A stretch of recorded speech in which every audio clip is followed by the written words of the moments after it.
Still good morning. Good morning, everyone. Welcome to the Mississippi River Cities and Towns Initiative Annual Meeting Press Conference. My name is Colin Wellenkamp. I am the Executive Director of MRCTI, joining you virtually live here in St. Louis at the Worldwide Technology Tech Auditorium. Joining us on the line, we have several of our mayors and partners making three very important announcements today, as well as unveiling new projects and new reports that we've been working on for some time. I'm going to hand it off to first our stage manager, Brant Thorington, who is going to let the media that are just joining us now know how they can participate and make the most out of this virtual experience. Brant? Thanks, Colin. If you have any issues, first of all, feel free to message me in the chat, and I'll be happy to help you with those. To ask any questions, we have both our question and answer section, so you can type those questions in there, or if you'd like to be recognized, be sure to just raise your hand and we can allow you to ask longer, more complicated questions. Thank you very much for joining us. Thank you, Brant. We also have joining us our press manager, Jim Gwinner. Check in with Jim and make sure we're good to go on his front. We are. Thank you, Colin. Okay. Thank you, Jim. I'm now introduce our co-chair, Mayor Bob Gallagher of Bettendorf, Iowa, to take us through the press conference. Mayor Gallagher. Thank you, Colin. Thank you, Brant. Thank you, Jim. Appreciate your work on this. Good morning, everybody. My name is Bob Gallagher. I'm the mayor of Bettendorf, Iowa, and a co-chair of the Mississippi River Cities and Towns Initiative. I'm joined today by my fellow co-chair, Mayor Sharon, Weston, Broome of Baton Rouge, Louisiana. Additionally, joining us virtually for our 10th annual meeting this year, we have nearly 50 mayors from 10 states with federal officials, members of Congress, CEOs, Wall Street executives, NGOs or non-governmental organizations from across the watershed, and top influencers from the public policy arena. Our theme this meeting is redefining what river cities can do, which I think will resound in the actions that we take.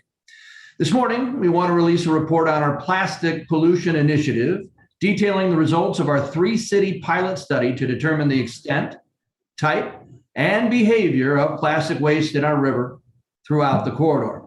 Secondly, and this is especially poignant given the hurricane the Delta just sustained, we are going to release the majority of the results from our natural infrastructure disaster capacity study and detail the natural infrastructure resilience projects that we will be deploying in the near and longer terms to mitigate for the increased risk we are facing in our new climate world. We'll go through these 3 announcements, then open the line to questions from the media. First, it's my honor to recognize Mayor Broome of Baton Rouge, Louisiana, whose city is one of the pilot locations for our plastic pollution initiative. Mayor? Thank you, Mayor Gallagher. We all know that plastic pollution is a problem, and as cities across the country grapple with plastic waste littering their communities and waterways, the Mississippi River cities see it tenfold. Because the Mississippi River is a drainage system for 40% of the continental U.S., plastic litter from 31 states easily travels through storm drains and tributaries to the Mississippi River. As the river discharges into the Gulf of Mexico, this plastic litter not only disrupts our freshwater environment, but also our global oceanic environment. Research shows that even with the efforts we have made since 2015, if we don't get more aggressive with our actions, then at least 20 million metric tons of plastic will reach our aquatic systems globally everywhere. While cleanups have been occurring for decades and will certainly need to continue, we are now looking upstream. The question is, how can we prevent plastic from reaching our environment in the first place? The Mississippi River plastic pollution initiative was designed to address this problem. MRCTI has joined forces with the United Nations Environment Program, the University of Georgia, the National Geographic Society, local government, and organizations to make this initiative a reality. The intent of this initiative is to take a plastic pollution snapshot through community science using the marine debris tracker. Data was collected throughout the 3 pilot cities, Baton Rouge, Louisiana, St. Louis, Missouri, and St. Paul, Minnesota, representing the lower, middle, and upper river. This data will help determine what, where, and how plastic waste makes its way to the river. This information will be used to help policymakers, businesses, and citizens take action. In my city, we learned a lot through this new program regarding where waste gathers, how much of it there is, and what type. We now have valuable information to help support not only existing stormwater programs, but improve our waste management systems and infrastructure going forward. During the month of April 2021, over 75,000 pieces of litter were inventoried by community scientists using the marine debris tracker. Approximately 75% of these items were plastics. Here to provide a summary of the results, Dr. Jenna Jambak, professor of at the University of Georgia's College of Engineering and a National Geographic Fellow. Thanks so much, Mayor Broome. It's really an honor to work with the mayors and communities along the Mississippi River. If my video disappears, I'm having some internet challenges. My voice will hold because I'm connected by phone, so don't worry if that happens. I'll keep talking. MRCTI, along with the United Nations Environment Program, North America Office, the University of Georgia and National Geographic Society, and then other local and national partners, which were so critical, worked in collaboration on this pilot study. Together, we generated this snapshot of the state of plastic pollution along the Mississippi River through this citizen science approach, enlisting the participation of over 1,000 community volunteers covering targeted areas along the river to understand the movement and accumulation of plastic pollution. You heard that Debris Tracker, an open data citizen science movement and free mobile app, was used to collect this data. And we gathered the data in the basin, along the river, and within the 3 pilot communities of Baton Rouge, St. Louis, and St. Paul. The goal was to generate as rich a picture as possible within our dedicated time frame, which was only 3 weeks in April, the extent and type of litter that can make its way to the river. So community members scientifically characterized through a random transect method that we developed over 20,000 football fields of area. More than 94% of the over 75,000 items that were cataloged, they were documented within 50 kilometers of the main stem of the Mississippi River. Plastic was the top material found, as you heard, with 75% of the count of the items along the river. The top items in the basin were cigarette butts, food wrappers, beverage bottles, plastic foam fragments, aluminum cans, hard plastic fragments, and plastic bags. PPE, things like masks, gloves, wipes, those are really an emerging contaminant that we're finding in the environment. They remained a consistent 1 to 2% of the items by count that were found. Nearly 80% of our participants actually who logged litter also picked that up, resulting in over 60,000 litter items removed from the environment, equal to about the weight of a grizzly bear. Besides that, in addition, many of the partner organizations performed all kinds of major cleanups during this time period and removed even more trash from the environment, keeping it out of the river. Community members also collected data on floating debris. One of our protocols had them looking at the river. Nearly 2,000 items were logged, and they were different than what we found on land. Of course, these were things that could transport to the river easily and then float. So they were foam fragments, plastic bags, plastic beverage bottles, and aluminum cans. Those float when filled with air, and foam or plastic cups. There were some similarities and some differences within what was found within each of the pilot cities. For example, in Baton Rouge, over 9,000 items were logged, 82% were plastic there, with the average litter density in the areas that we sampled would be equal to about finding 61 litter items per length of a city block. The top items there were beverage bottles, then food wrappers, plastic foam fragments, the plastic and foam cups, and then cigarettes. There were 80 unique brands identified, with the highest variety of those brands found in beverages, candy and gum, and alcohol. In St. Louis, over 28,000 items were logged, 74% were plastic. The average litter density in the areas that we sampled would have been equal to about finding 69 litter items per length of a city block. The top items there, number one was cigarette butts, followed by beverage bottles, and then plastic foam fragments and plastic bags. There were the most brands identified there, 195 unique brands, falling into the categories of beverage, snacks, candy, and gum, and alcohol primarily. In St. Paul, nearly 13,000 items were logged, 75% which were plastic. The average litter density in the areas sampled there would be equal to finding about 28 items, litter items per city block. And the top items were cigarette butts, food wrappers, foam fragments, then hard fragments, plastic bags, and then finally beverage bottles. There were only 12 items with brands identified.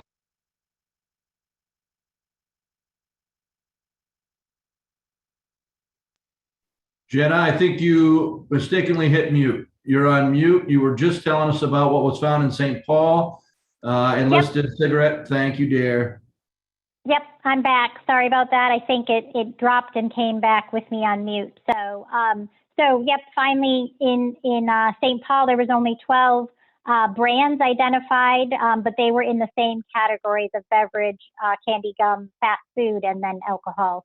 So similarities that we saw were, of course, those food wrappers are in the top of each city, film and plastic being high, and then recyclable items like PET and aluminum cans ending up in the environment rather than being recycled. The litter densities do vary across the city, and so community-based neighborhood level involvement could really help generate these grassroots context-specific interventions to reduce plastic pollution. And all of the cities are very engaged and ready to make change. But it's hard. Governments face obstacles of time, resources, money, and prioritization with how to address this issue. And that came out in our conversations.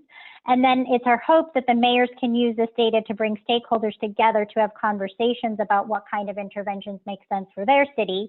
Community members can use this data to bring people together to discuss the issues and what actions they want to take. And everyone can use this data. The report is posted on the UNEP website when it will be released at unep.org/Mississippi, and everyone can explore the data at debristracker.org/data. The burden of plastic pollution falls on our local communities, and we hope that all can be empowered by this data to inform upstream interventions to prevent it in the first place. And actions we take now will make a difference to the mighty Mississippi River, the heartland of the USA, and our global ocean. Thanks so much.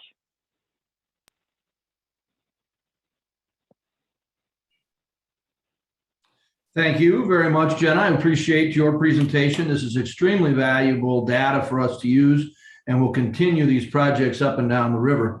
It sounds like Mayor Broome is already putting that information to work for her and her city. We'd like to give the other two pilot cities a chance to chime in with any top line items that you'd like to share. Joining us on the line is Mayor Melvin Carter of St. Paul, Minnesota. And we will have a St. Louis rep, we believe, Angela Pearson, the Special Projects Manager in the city of St. Louis, or Colin Wellenkamp, our Executive Director, who's housed there in St. Louis, to add any comments. We'll start with you, Mayor Carter, please. Hey, thank you much. And thank you all for joining us. This has been such a powerful partnership for us to be able to join together out on the river, to be able to kind of think about how we use our river, and to be able to think about the ecosystem that we're contributing to in the full Mississippi watershed. You know, we're used to having this river right here, but having the opportunity to think about how we're part of a national river-wide initiative to see our role in the full Mississippi watershed I think has been really powerful for us. The main thing resulting, I think, in this study is that we'll just be able to collect much more data as a community so we can make informed decisions together about the health of our river and how we, and to just rehearse our roles as stewards of the river, not just for St. Paul, but as stewards of the river for every city between here and Baton Rouge. There are now almost 20 organizations and groups who are all using the Debris Tracker app together to help us collect that data. And we're planning to grow that network, continually grow that network of users and spread that invitation for others to participate in this community science effort over the coming year with all of those partners working together. It's really helpful to just understand our watershed, to understand how the river works so that we can continue to operationalize our role as stewards of it, working in partnership with all these cities. Thank you, Mayor Carter. Angela Pearson could not join us, but we did hear about the 74% of the material found in the St. Louis area being plastic in nature. The residents there who did a great job of waterfront cleanup from Godfrey, Illinois to Arnold, Missouri should be thanked. We appreciate that. Because the St. Louis region is a major confluence area for the Illinois, the Missouri, and the Mississippi rivers, it was important for those volunteers to understand where plastic waste was coming from, where it was concentrating, and what comprises the majority of that waste stream, and which manufacturers were contributing there too. So it was a good exercise that will continue up and down the river. In fact, we're looking forward to deploying the pollution tracker here in the Quad City area in the near future. So thank you very much, Mayor Carter. We appreciate your insight and your community's participation in the pollution tracker pilot project. We now want to quickly move to our other two announcements before we delve into some question and answer from the media participating today. And thank you again for joining us, all of you from the media. Mayors from 10 states, as well as global stakeholders, have come together to unveil the results of one of the nation's largest natural infrastructure disaster capacity studies. MRCTI partnered with 2 Degrees Adapt, Cargill, Black & Veatch, One Architecture, and others to complete a study on where to deploy what kinds of natural infrastructure assets and what scale to use to reduce disaster risk for some of the most vulnerable areas of the Mississippi River corridor. Before we get to our partners, Addie, I'm gonna jump in real quick and do a little something else. Sorry, buddy, we'll get right to you. But in the wake of the hurricane impact sustained in southern Louisiana, I'd like to request our southern Louisiana mayors to maybe reflect on their recent experiences as a backdrop to highlight the important work we're doing with our partners who are going to explain that work in just a minute. So maybe if our southern Louisiana mayors can tell us what you went through and maybe link it to this kind of work, I'd appreciate it. Mayor Constant? Thank you, Mayor Gallagher. I'm happy to be able to share a bit of what's been going on down here in southern Louisiana. I just actually thanked Mayor Stang a little earlier in our last session because he was a hero to us for sure in the first days following Hurricane Ida. You know, everything that we've talked about so far this day and what we're embarking on right now as we speak with these announcements couldn't be more timely. Our infrastructure here in Louisiana is absolutely at risk. And I'm sure that may be the case along the Mississippi River for many, many other reasons up and down the entire stem. But for down here in Southeast Louisiana, you know, this actually was the strongest storm now on record as approaching the coast in this last, since the 1800s is what they're talking about at this point in time, probably being upgraded from a level category 4 to a category 5. Those conversations are happening. But I think what I want to bring to the table is not just me, but all of the communities, the smaller cities, which encompasses most of the state of Louisiana. Most of our municipal governments are under 10,000 population. And so to be able to embark upon resolutions at a federal level is critical at this point in time. We're talking about our cities that really don't have the wherewithal or the financial means to be able to even create a sustainability plan or a holistic infrastructure, an infrastructure inventory to be able to make, put themselves in a place where they're sustainable for the next generation. And so this is at the very basis of our conversations. We had sustained a lot of damage here in the city of Gretna. However, our municipalities more southern to us, the town of Jean Lafitte and also Grand Isle, which many of you I'm sure have heard about those communities, those places have been obliterated. We are approaching a critical needs relative to a landmass, our landmass washing away. Our coastal cities are getting closer and closer to New Orleans. And so all of the conversations that we at MRCTI have couldn't be more on point, couldn't be more timely. And for all of our experts who are on this conference with us, I can't say thank you enough. Thank you enough for joining our effort so that we can ensure that this country, which is Middle America, when we talk about the Mississippi stem, and all of the laterals that move away from the river in all the other states.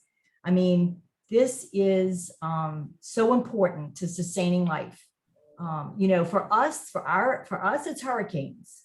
There are other, disasters that we all hear about from our friends at the upper stem. We talk about droughts, you look at fires, you look at tornadoes. This is the environment that we need to really respect. We need to understand that there's so much work to be done. And I couldn't be more excited to be a part of MRCTI and all of our ancillary partners to come together and have true discussions about future sustaining life critically, clean water as an example. So thank you, Mayor Gallagher, for me being able to address that. This is a hard time for Southeast Louisiana. And, we're resilient people, as we all are, and we know what we need to do. We want to build back better. We want to build back stronger. And I think when we can do it in collaboration with the experts involved with MRCTI and the mayors on the Mississippi River, we can change this country for future generations. Thank you for allowing me to speak.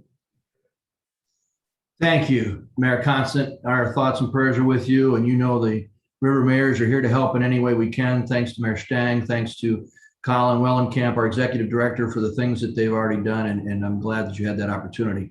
Sorry, Addie, but now I would like to recognize Aditya Hernande, managing partner and lead study investigator at 2 Degrees Adapt, to summarize his findings. I do see some questions in the chat. We'll get to those as we wrap up here just in a minute before we go live with other questions. So Addie, you have the floor. Thank you, sir, for your great work. Mayor Gallagher. Yes, sir. I'm sorry. I think we also have the mayor of Harahan, Louisiana, on as well. Fantastic. Yeah, Harahan was hit pretty hard. We have Mayor Tim on with us. Sorry, Addie. One Pushing you back again, Addie. We're glad you're a friend. yeah. Being very ambidextrous here. Yes, sir. I think we wanted to bring on Mayor Tim to just talk about a little bit about his impacts in Harahan. Well, thank you. Please, thank you. So, we're new to the MRCTI, and we've actually, Mayor Constance is a mentor to me, and what she does and how she promotes, her city and her connectivity to the river is something that we want to emulate here in Harahan. We have a unique concept here. We have the city's divided by a highway, and I would say people, on the other side of the highway that the river doesn't touch is not quite sure that there's even a river there.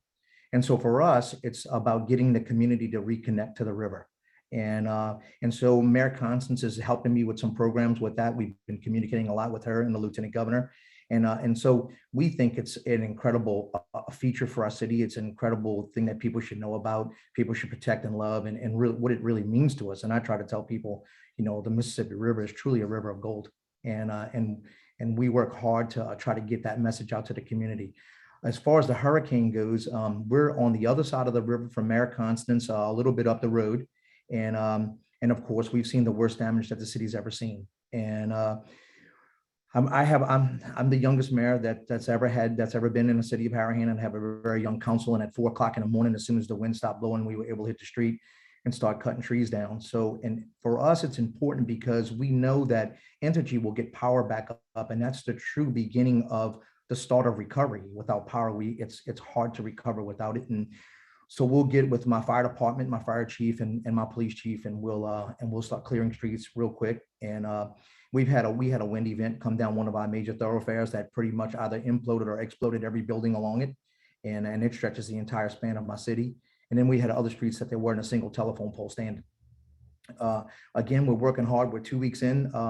We had sewer back up in 3 days.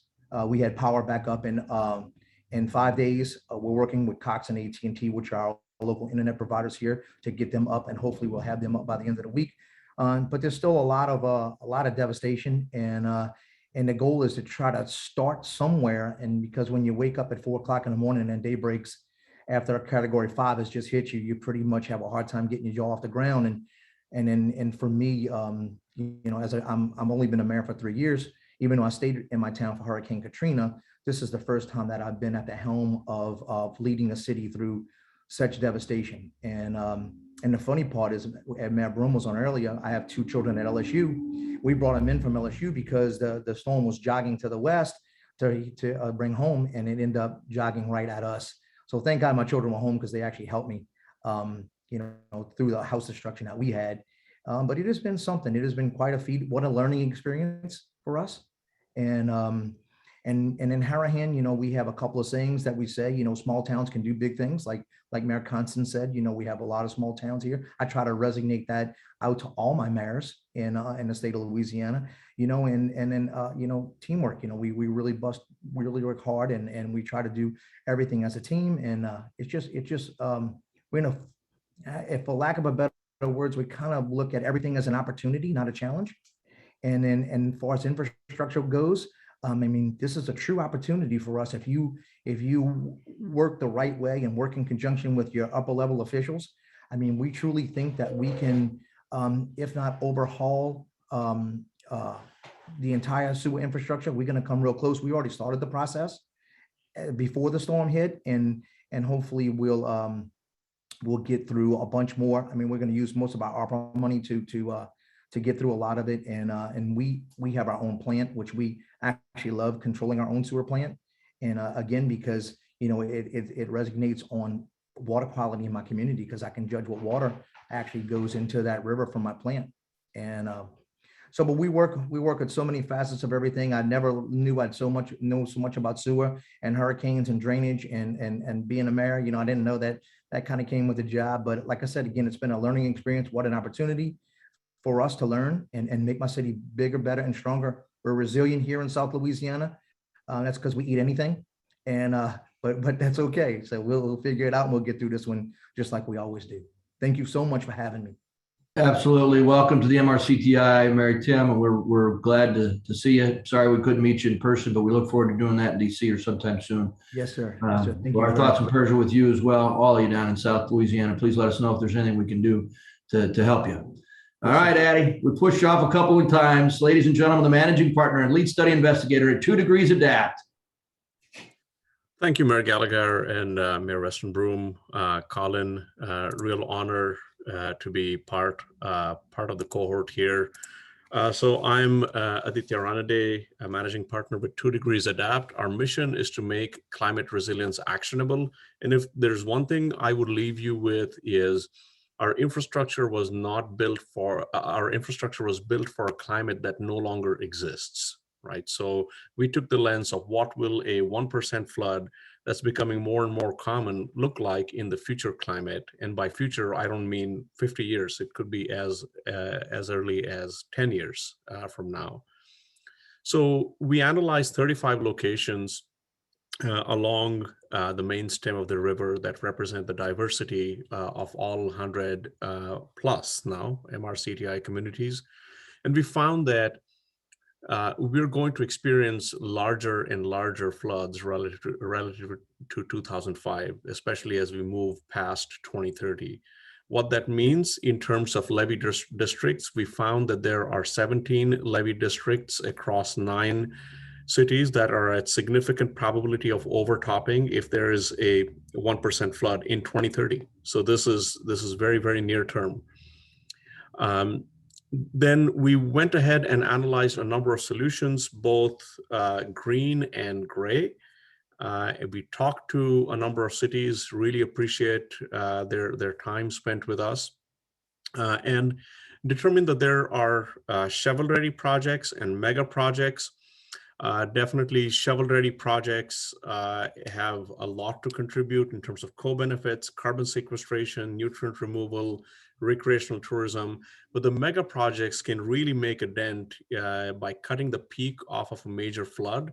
And this is a real value add. So we have quantified how much water we'll have to handle across these locations, and to what an extent nature-based solutions such as wetlands can contribute. And even without flood, the co-benefits alone can yield attractive returns, even for the small projects that cities can undertake on their own. So the time to act is now for adapting to the climate change that's already baked in, to prevent further climate change by sequestering a significant amount of carbon. And we are excited to work with our sponsors that I must mention here: Cargill, Black & Veatch, One Architecture, and our research partners, most notably Ducks Unlimited and U.S. Army Corps of Engineers. So thank you for your time, and happy to answer any questions.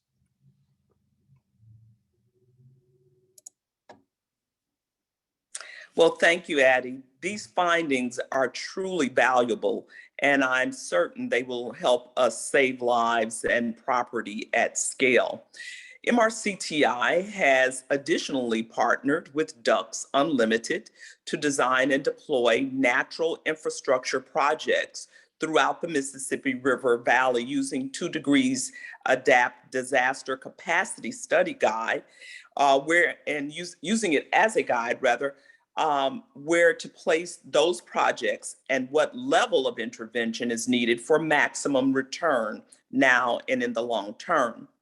Here in South Louisiana, we just sustained, as you've heard, a hurricane with higher wind speeds than Katrina. Though improvements to both built and natural barriers held well, a more systemic approach to resilience at corridor scale is needed to protect our communities over the longer term with increasingly persistent record storm events. Dr. Karen Waldrop, Chief Conservation Officer with Ducks Unlimited, is here to detail the infrastructure projects in the upper, middle, and lower river corridor that we will deploy. These projects fall into 3 categories: shovel-ready, meaning the project is designed and funded. Secondly, pending, meaning the project is majority design and funding has been identified. And lastly, near term, meaning the project is in the design phase, is a larger scale project, and funding to support is being evaluated. Dr. Waldrop, thank you for being here. Thank you very much, Mayor Broome. Can you hear me okay? Yes. Wonderful. I really appreciate, thank you so much for that introduction and for that overview of the types of projects. You did a wonderful job of providing that for me today, and setting the stage for a couple of things that I'd like to say today. I really thank you guys for providing me the opportunity, just a moment, to provide an overview of the importance of the Mississippi River, how natural disasters impact this region, the critical function of the MRCTI, which you've heard a lot today, and the partnership that they have created, and also how the types of natural infrastructure projects that Ducks Unlimited designs and constructs to help mitigate these issues. The Mississippi River is one of our nation's largest expanses of wetlands and is a critical resource for navigation, industry, local communities, and wildlife. And the freshwater economy of the Mississippi River Valley, the whole valley, also generates $458 billion in annual revenue, directly supporting 1.3 million jobs through manufacturing, tourism, outdoor recreation, and agriculture. Since 2011, the Mississippi River Valley has sustained over $50 billion in natural disaster impacts.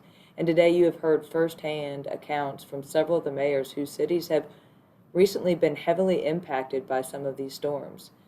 And Ducks Unlimited and the mayors of the MRCTI are committed to promoting and pursuing wetland, backwater, coastal resiliency projects, and floodplain projects that are sustainable and ecologically beneficial. These projects will protect jobs, secure our economy, and enhance both our natural and man-made infrastructure. So together with the MRCTI and our public and private partners, Ducks Unlimited has identified over 58,000 acres of wetland, floodplain, and backwater conservation projects in the main stem of the Mississippi and the confluence, including its tributaries. And we estimate that when these projects are completed, they'll provide up to 160,000 acre-feet of additional floodwater storage per flood event, which is pretty significant, as Addie had alluded to just a few moments ago. And these projects will also contribute to carbon sequestration, water quality improvement, and outdoor recreation and tourism industries too, as well. So they have additional benefits beyond the ecological ones that we just described. We at Ducks Unlimited greatly value this partnership, and we look forward to continuing to scale opportunities along the river with MRCTI and our other partners. Thank you again for a moment on the schedule today to talk about this. Thank you so much, Dr. Waldrop. This is a moment that can truly be transformative for Middle America, generating multiple co-benefits from the natural infrastructure that we plan to deploy is a paramount priority as we seek to capture outcomes beyond just disaster mitigation. Co-benefits we're looking for include cleaner water, economic development opportunities, in tourism and recreation, mitigating not just flooding, but also drought and intense heat, as well as adding to the climate performance of the corridor. Mayor Gallagher? Thank you, Mayor Broome. I know we put a lot out there, but it's a big river, and there's much to be done if we're going to restore and protect our region. Also, given the severity of Hurricane Ida, the timing for this work could not be more appropriate. Before we open it up to some live questions, there's a couple in the chat. Jenna Jambeck, there's a couple for you, and I saw that you tried to answer one a bit from my home station here, WVIK. I think you did indicate that there were some differences in numbers of volunteers and the size of the areas that were studied. That can be found in the reports. A couple more for you. Do you think that would account for any differences in the results among the cities? That is the number of volunteers and the size of the area that you were able to search. Yep, that's a great question. And because we normalize it by area, that really doesn't impact unless there was one where there was really very little data, but that didn't happen. I would say it was a successful data collection in all three cities. Just as a quick comparison, we did a research project in the Ganges River Basin, and it took us 4 months as researchers alone to collect 80,000 data points. And, you know, the community members of these three cities collected 75,000 in 3 weeks. So plenty of data there, and we normalize by area, so it doesn't account for differences in that sense. Speaking of that data, did you find any surprises in the results compared with your other projects, your other monitoring projects like the Ganges you just cited? Yeah, I think the main difference I would say is that we tend to find, and this is not necessarily just in the Mississippi, but US-wide, we find things like PET and aluminum, which are really quite valuable materials. But in many places around the world, you have an informal waste sector that is collecting those materials either from people's homes directly or from the environment. And so those waste pickers actually are make a big difference in what ends up on the ground. And so finding those valuable materials is really is very surprising. I would also add a commonality is food wrappers. No matter where we go, just about everywhere, we find that film, plastic, and food wrappers. Were you able to draw any conclusions about the amount of plastic in the Mississippi compared to other rivers, the Great Lakes, or the ocean projects you've done? That's a good question. We're just starting to compile some of these litter densities from around the world. And I would say right now it's looking at about average, especially for an environment like the US. But more information will be able to come out on that and how the relativity with this global scale and our other projects will be. As we begin to digest that data, one of the questions here is there any top line government policy implications for cities? And maybe you certainly can weigh in on it, Jenna, but Colin or Jennifer Wendt, Jennifer, who is our plastics pollution coordinator, just kind of sitting there watching this all happen. Jenny, do you have any thoughts on the higher top line government policy implications? I know you do because we've talked about it. Thank you, Mayor Gallagher. Well, you know, there is a legislation, the Break Free from Plastic Act, that is out being studied right now. That would have some major implications. You know, there's a lot of talk lately about extended producer responsibility, where the producer is responsible for their materials and their packaging from beginning to its end of life. And that, I think, in the state of Maine, they have implemented an extended producer responsibility policy there. But for our cities here, we have just begun scratching the surface on talking about those things. So we haven't gotten too far on that yet, but I'll turn it over to Colin or Jenna if they want to add additional information. Thank you, Jennifer. Great to see you, dear. Thank you so much, Jenna. Thank you, Mayor. Yeah, we are, as Mayor Broome talked about, she talked about how this is going to inform her stormwater program and her stormwater management plan for St. Louis and St. Paul. We know all these and the cities in between all have waste management plans and programs in place and waste gathers. And it interferes with existing infrastructure. Plastic especially makes its way in just about everything because it's always usually floating. And floods bring these waste materials deeper into our cities and require more problems because they clog up even more infrastructure. They harm other systems and ecosystems and environments. So a lot of the data that's coming out of this really allows us to know where is it really concentrating and how can we make better floatable waste management plans? Where should we be deploying built implements to control and reduce these impacts? That's sort of on the hardware side. Then on the preventative or software side, this study did provide a little bit of a brand audit. It was not exhaustive, but a little bit of a brand audit of whose materials these are, so that we can work with industry, work with the manufacturers and the brands that are using the plastics for their materials, work with them to perhaps be less dependent on it, and work with them in figuring out ways where less of it can go into our systems. And when I say systems, I mean both built systems, the built infrastructure of our cities, and our ecosystems too. And I'll hand it to Jenna if she wanted to elaborate on any of that. You and Jenny did wonderful. I think that's complete. All right, good job, team. Let's now take questions from the media who's joining us virtually this morning.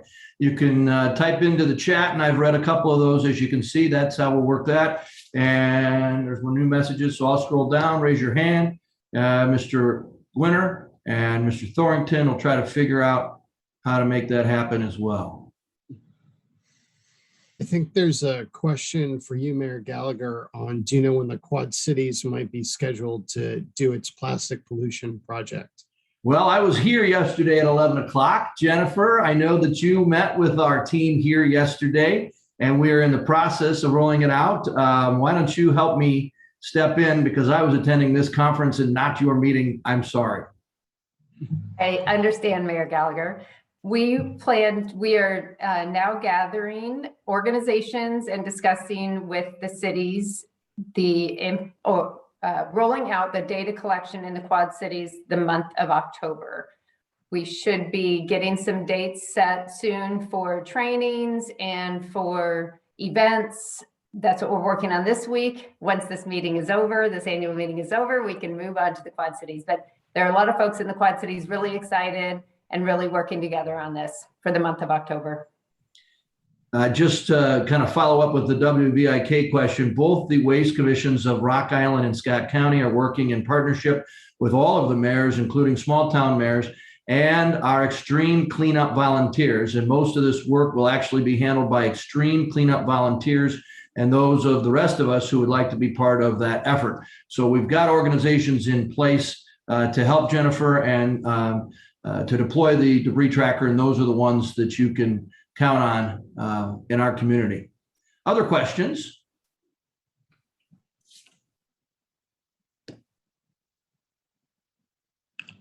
So Mayor Gallagher, this is Colin. A big question that we got since this was first unveiled yesterday are two, and I was wondering if Addie and Dr. Waldrop could just chime in real quick on the projects that we're deploying.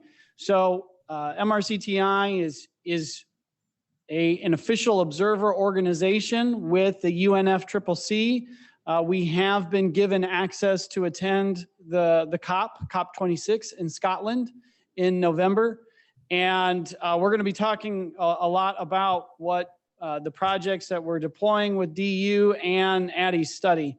So Addie, was hoping you could reflect on real quickly, how does this work, or how can it add to President Biden's NDC commitment for the United States going into COP26? Because he's going to have to figure out sequestering a lot more carbon than just the power sector. And Dr. Waldrop, if you could reflect on, for our pilot projects that we are deploying, just the locations, the three general areas of cities that will be the beneficiaries of those projects in the near term. So Addie, please.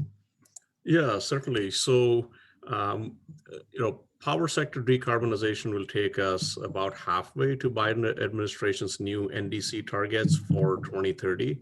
So we're going to need an additional 1.6 million tons of CO2 equivalent of reduction from land use change, agriculture, natural infrastructure, and reforestation.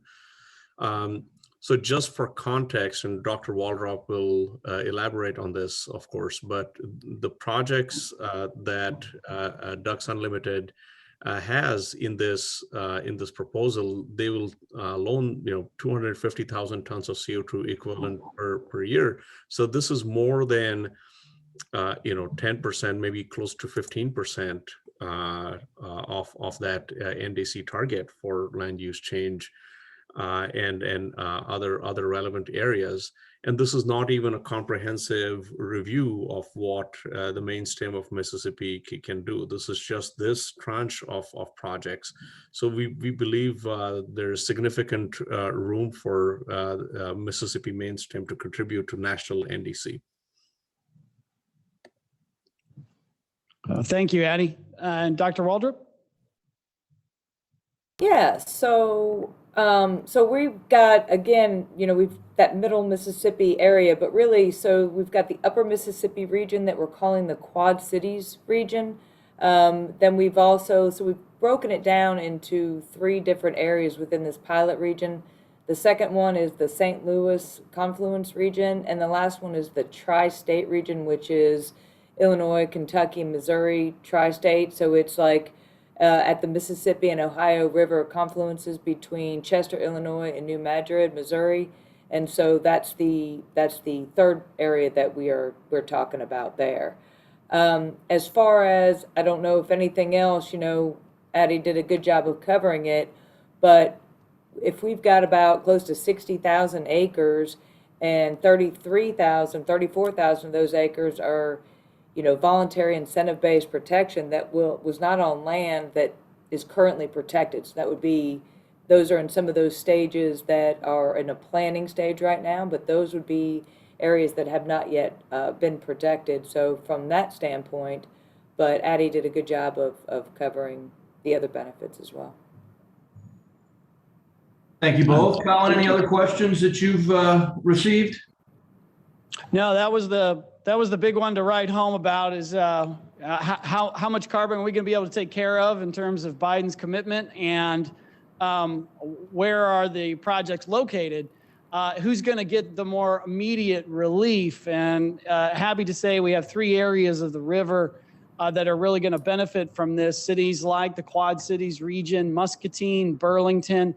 Down here in the St. Louis metro region, Grafton, Illinois, Alton, Illinois, West Alton, Missouri, St. Louis, of course, East St. Louis, Sauget, Illinois, parts of the upper parts of Jefferson County, Missouri, so in Mayor Stang's area, and then down to closer to the confluence of the Mississippi and Ohio rivers. City that really needs a lot of relief from disasters like southern Louisiana, and that's Cairo, Illinois, on the southern Illinois region, which just got hammered repetitively all year long in 2019. And then there's room to onboard more projects as we go further between Cairo, Illinois and central Louisiana, and then of course from the Quad Cities up to the Twin Cities, up into Mayor Carter's area. So it's we're going to have a more in-depth conversation about the project areas and the co-benefits later this afternoon. But we're really excited to be deploying these other projects immediately that will bring relief to these areas riverwide. And Colin, if I may, I should have added that if all the projects that we're talking about, and you did a great job. Thank you for going over all those cities that will be impacted or that could be impacted positively by some of this work. But from a carbon sequestration standpoint, about 55, if all these projects are completed, about 55,000 to 270,000 metric tons of carbon dioxide equivalents annually will be seen if all these projects are complete. And that increases over time, of course. Right. And that's an amazing contribution to the NDC, right, Addie? That translates into a particular percentage of the NDC that we still have to account for beyond the power sector, correct? Yeah, absolutely. So I think, if you just take at kind of a higher end of that range, say 250,000 tons per year, that's 15-16% of an NDC for through land use. For the nation. So it's very significant.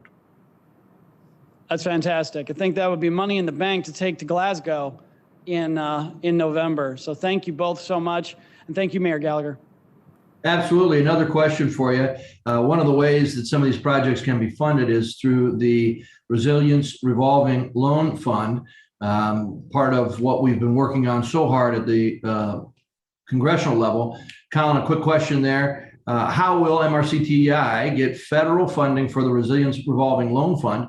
A bit of a softball, except that we really don't know what's going to pass through Congress. We do have the Senate version. Why don't you bring us up to speed on how much and how this is going to get funded?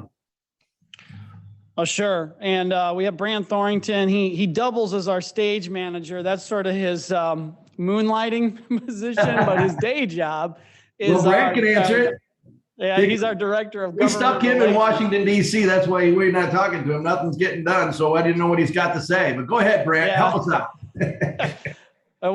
We're very excited about the RRS position in the infrastructure package.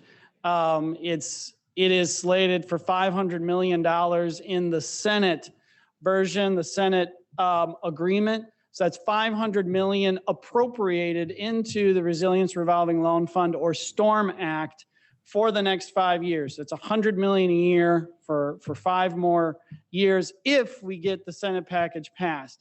Let's say we don't. Let's say it just all falls apart and we don't get, again, any infrastructure package through to the finish line. Well, we still have regular order appropriations that will need to be taken care of one way or the other by the end of the year. And the Resilience Revolving Loan Fund has a tremendous amount of support. Both it's in a bipartisan way. So it passed unanimously in both chambers as a standalone bill. That's pretty good indication of how much support it has bipartisanly. So even if something doesn't come together on an infrastructure path, regular order appropriations looks pretty good to include the RRF. Brant, did you want to add anything to that in order to detail? Only to say that he was the one who got it through unanimously. It's all Brant. Yeah. Other than that, you have the floor. Brant, go ahead. I think one important thing to notice is it was authorized at 200 million over 2 years. And the fact that the Senate immediately, less than 6 months after that authorization was done, bumped that money up to, they did the full appropriation and they did it for 5 years instead of just the 2, I think speaks to the strong bipartisan nature and the real support for this legislation. Thank you, gentlemen. Appreciate that. Any other questions from the media that we can answer for you today? Jim or Brant, are you seeing anything that I'm not seeing on the chat or the question and answer function? I think we're caught up on the chat side, Mayor, and I think we've been very detailed and got most of the questions answered.